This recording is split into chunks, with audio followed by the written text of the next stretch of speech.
Mic दीजिए sir. हाँ sir, मेरा सवाल है सर, इस माइक का कंट्रोलर किसके हाथ में? प्लीज बैठिए बैठिए सर, ये ऑफ होता है, प्लीज माने बैठिए प्लीज।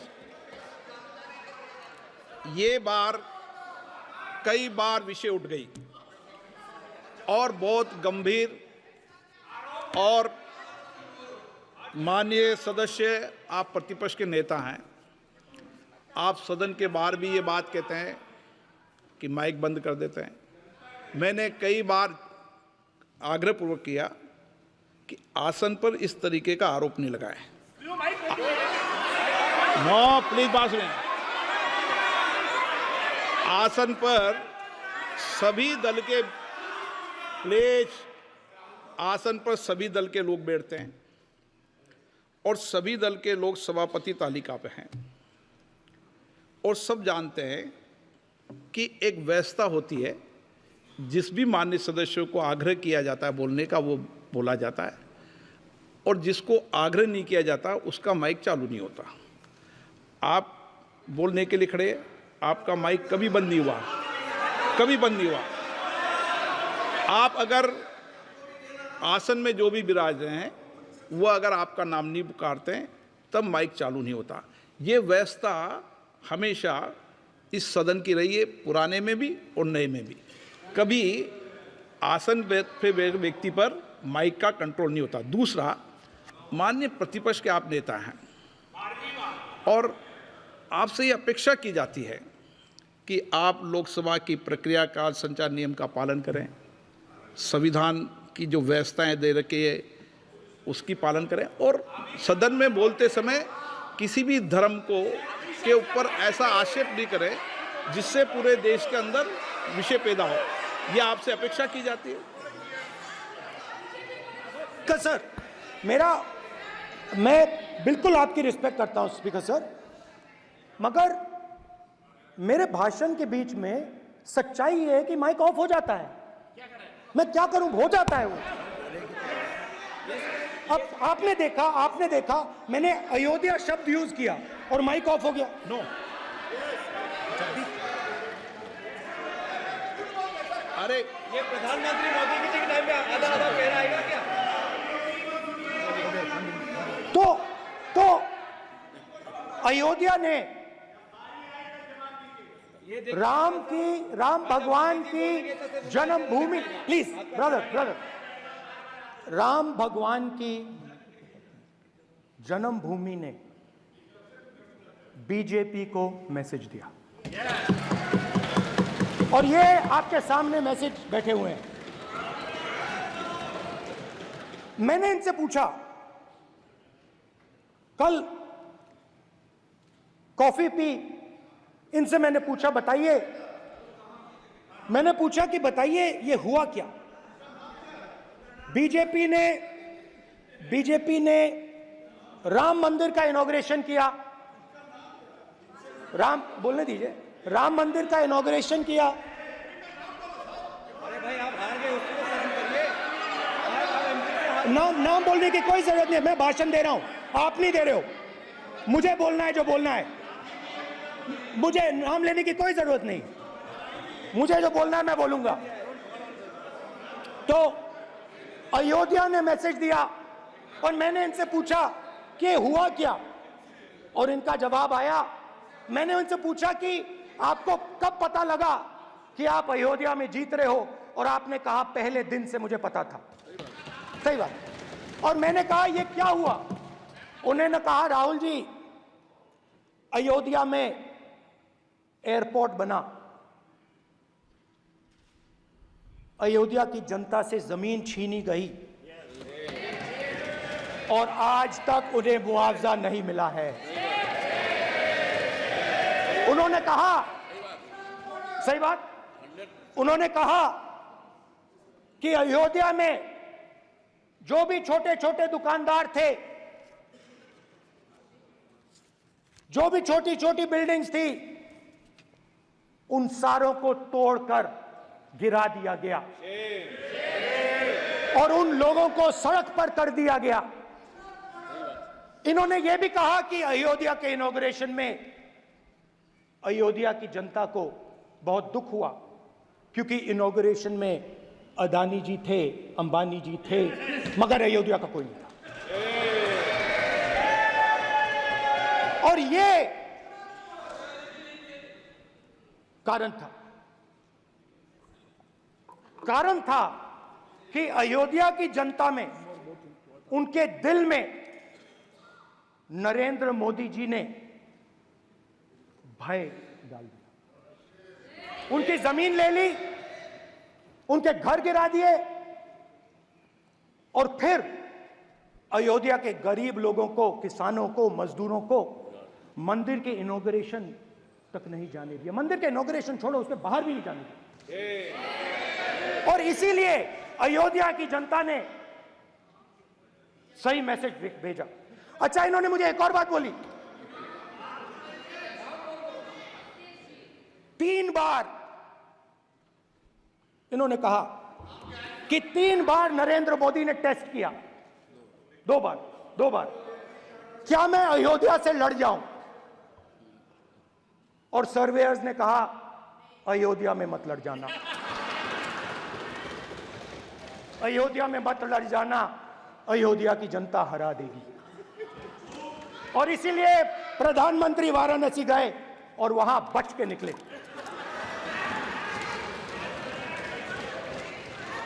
तो अयोध्या की जनता को डराया, पूरे देश को डरा दिया। मैं आपको बताता हूं, आज सुबह में आया, राजनाथ सिंह जी ने मुस्कुरा के मुझे नमस्ते की और मोदी जी बैठे हैं, मुस्कुराहट नहीं, सीरियस, नमस्ते भी नहीं करते। कहीं मोदी जी ना देख लें, प्रॉब्लम हो जाएगी। वही कहानी गडकरी जी की है, सच्चाई है। अरे भाई, अयोध्या की जनता को छोड़ो, ये तो बीजेपी वालों को डराते हैं।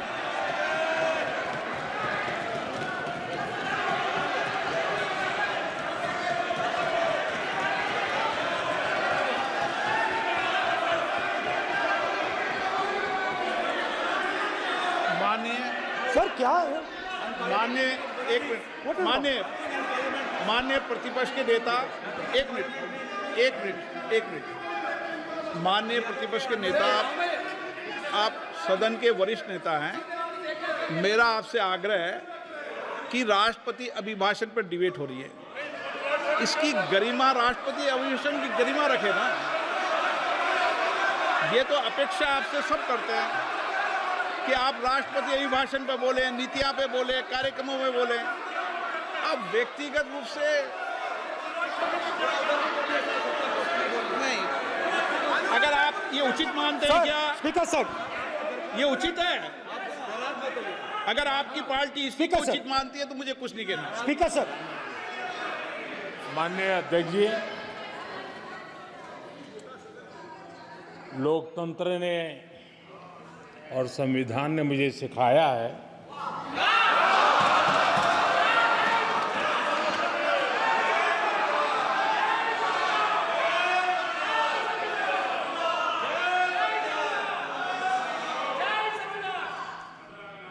कि मुझे विपक्ष के नेता को गंभीरता से लेना चाहिए।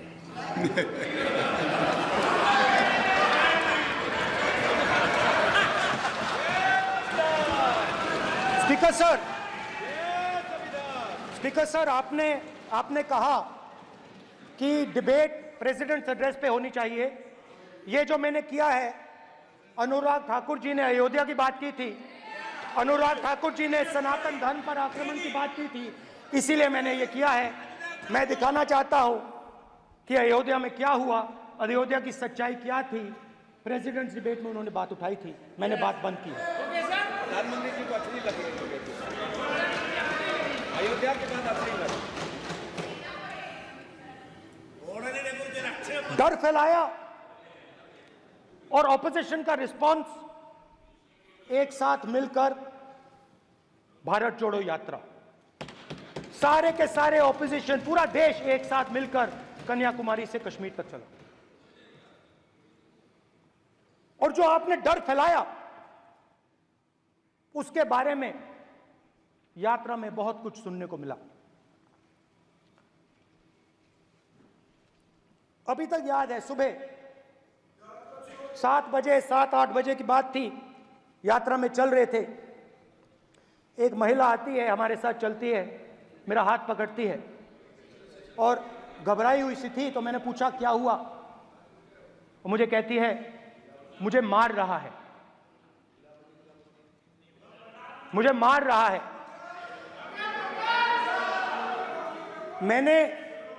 मैंने पूछा कौन मार रहा है, कौन मार रहा है? बेटी बचाओ, बेटी की दुविधा सुनाई नहीं दे रही, बेटी का दर्द नहीं सुनना चाहते, भारत की महिलाओं का दर्द नहीं सुनना चाहते। मैंने पूछा कौन मार रहा है? कहता है मेरा पति मार रहा है। मैंने कहा क्यों? कहती है सुबह का खाना नहीं दे पाई। मैंने कहा क्यों? खरीद नहीं पाई, महंगाई है, महंगाई है, खरीद नहीं पाई, खाना नहीं पका पाई, इसलिए मुझे मार पिट रही है। मैंने कहा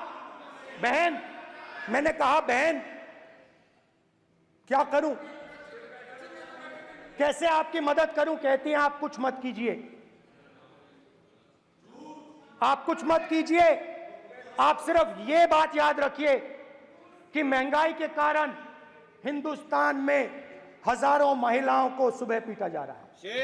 उसके शब्द हैं, मेरे शब्द नहीं हैं। गैस सिलेंडर, महंगाई,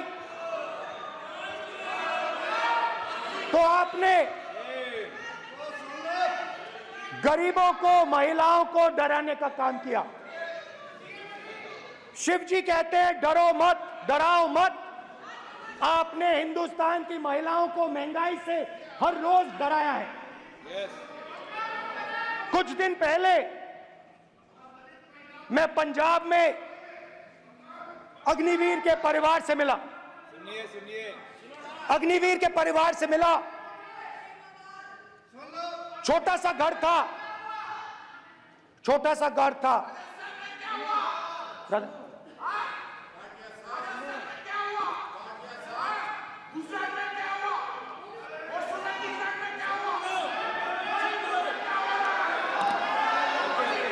ठीक है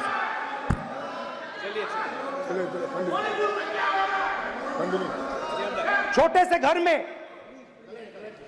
से घर में अग्निवीर शहीद हुआ, लैंडमाइन ब्लास्ट में शहीद हुआ। मैं उसे शहीद कह रहा हूं, मगर हिंदुस्तान की सरकार उसे शहीद नहीं कहती है। नरेंद्र मोदी उसे शहीद नहीं कहते हैं, नरेंद्र मोदी उसे अग्निवीर कहते हैं। उस घर को पेंशन नहीं मिलेगी, उस घर को कॉम्पनसेशन नहीं मिलेगी, शहीद का दर्जा नहीं मिलेगा। और बेचारे बैठे हुए थे, 3 बहनें थी, एक साथ बैठी हुई थी, रो रही थी। आम जवान को पेंशन मिलेगी,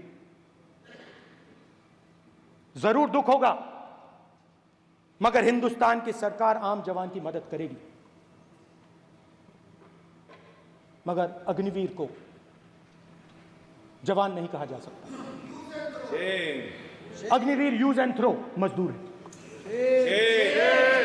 और आप उससे कहते हो, उसको आप 6 महीने की ट्रेनिंग देते हो, 6 महीने की ट्रेनिंग देते हो। दूसरी तरफ चाइना के जवान को 5 साल की ट्रेनिंग मिलती है, राइफल लेकर उसके सामने खड़ा कर देते हो, उसके दिल में भय पैदा करते हो। एक जवान और दूसरे जवान के बीच में फूट डालते हो कि एक को पेंशन मिलेगी, एक को शहीद का दर्जा मिलेगा, दूसरे को नहीं मिलेगा, और फिर अपने आप को देशभक्त कहते हो। ये कैसे देशभक्त हैं?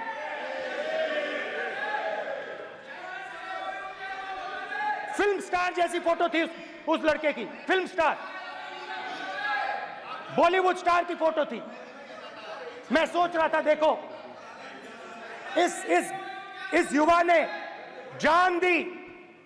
स्पीकर सर,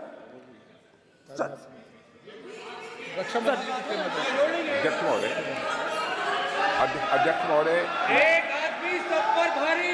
अध्यक्ष महोदय, मैं नेता प्रतिपक्ष से अनुरोध करना चाहूंगा, गलत बयानी करके सदन को गुमराह करने नहीं की सर, कोशिश गलत नहीं है सर, गलत नहीं है स्पष्ट सर, कर देना चाहता हूं कि गलत नहीं युद्ध है के सर। दौरान अथवा सीमाओं की सुरक्षा के दौरान यदि हमारा कोई अग्निवीर का जवान शहीद होता है तो उसके 1 करोड़ रुपए की धनराशि सहायता के रूप में उसके परिवार को मुहैया कराई जाती है। इस प्रकार की गलत बयानी से सभी को गुमराह करने की कोशिश नहीं की जानी चाहिए। संसद महोदय, अध्यक्ष।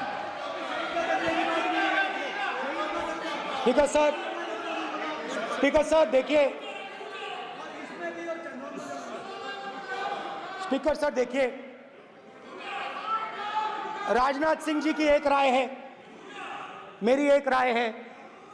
सच्चाई अग्निवीरों को मालूम है, हमें बोलने की जरूरत नहीं है। अग्निवीर को किस चीज का सामना करना पड़ता है, शहीद का दर्जा मिलता है या नहीं मिलता है, कॉम्पनसेशन मिलता है नहीं मिलता है, पेंशन मिलती है नहीं मिलती है, वो उसको मालूम है। पॉइंट ऑफ ऑर्डर है मान्यवर।